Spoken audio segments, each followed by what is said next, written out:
Honorable member on my left side, please take your seat.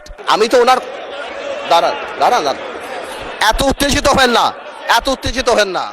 মাননীয় speaker আমি বলছি এখনো আমি এই ধরনের র্যাকলেস কথা কারণ আমি বলি না, এমনকি শেখ হাসিনার পরিবারের নামে আমি বলি না। যে দুষ করবে তার সাথে যাবে বিষয়টা, অন্য কেউ বললে সেটা আমার নামে চালান হবে না। তা আমি ওনাকে অনুরোধ করব, বক্তব্যের মাধুর্য ছড়াইতে গিয়ে আমার উপরে যেন ভবিষ্যতে আর মেহরবানি করে এই ধরনের দয়া উনি না করেন, আমাকে নিয়ে কসলায় সবাই। আলহামদুলিল্লাহ, আমাদের ব্যারিস্টার পার্থ সাহেব, আমি শুনেছি উনি খুব ভালো ডিবেট করতেন, উনি প্রচুর ম্যাটেরিয়ালস নিয়ে এসেছেন। তো কিছু উনি সঠিক চালান দিয়েছেন, আবার কিছু একটু বেঠিক চালান দিয়েছেন। আগের দিনও এরকম একটু বক্তব্য পরে আমি পার্সোনালি ওনার দৃষ্টি আকর্ষণ করেছিলাম। উনি কার নামে কোর্ট করেছেন আমি ঠিক বুঝতে পারি নাই, কিন্তু ফাইলটা শুরু করেছেন আমার নামে। উনি বলেছেন যে আমি জিয়া পরিবারকে, মানে নো আপনি মেনশন করেন না, লেট মি সে যে জিয়া পরিবারকে আমি নিশ্চিহ্ন বা এটা হাবিজাবি করতে বলেছি। I am giving challenge, where, when, how, you have to clarify.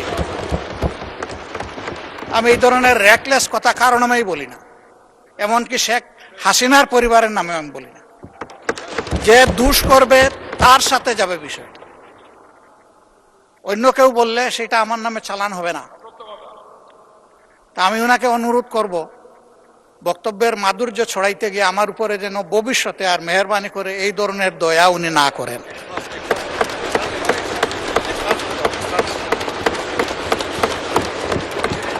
আমাকে এত ভালোবেসে সবকিছু আমার নামে চালান দিলে আমি বুঝাবুঝে বহন করতে অপারগ।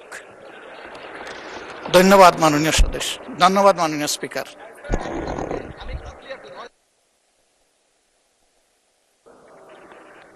মাননীয় সদস্য, কথা তো হয়ে গেছে। এক মিনিট, এটা আমি বলছি, এই যে আমার হাতে ডকুমেন্ট আছে, জিয়া পরিবার থেকে মানুষকে মুক্ত করার এনসিপির এক নেতা বলেছেন। আমি তো ওনার দাঁড়ান দাঁড়ান দাঁড়ান এত উত্তেজিত হবেন না, এত উত্তেজিত হবেন না।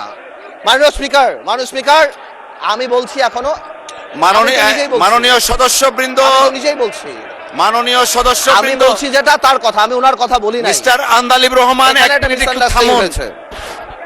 অনারেবল মেম্বার্স, আপনারা বসেন দয়া করে। আমি তোর কথা বলি নাই, নো, ওনার ঐক্যের কথা বলেছি, আমি তোর কথা বলি নাই। অর্ডার।